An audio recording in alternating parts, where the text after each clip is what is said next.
Orang biasa lihat 1 kilogram emas sebagai mustahil, tapi orang bijak nampak ia sebagai satu misi dan setiap misi boleh dicapai dengan strategi.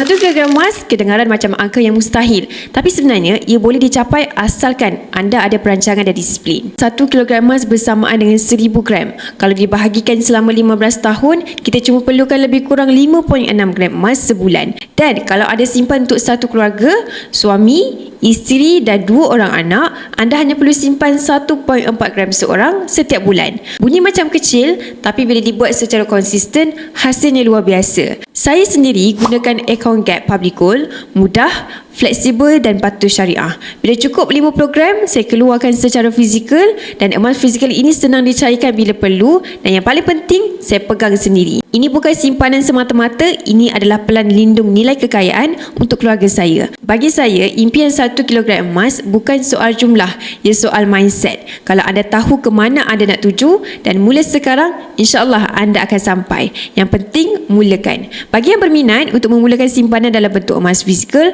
bersama Public Gold, anda boleh isi borang sign up untuk saya bantu anda daftar sebagai ahli dan bimbing anda dalam cara dan langkah-langkah simpanan emas yang terbaik untuk anda.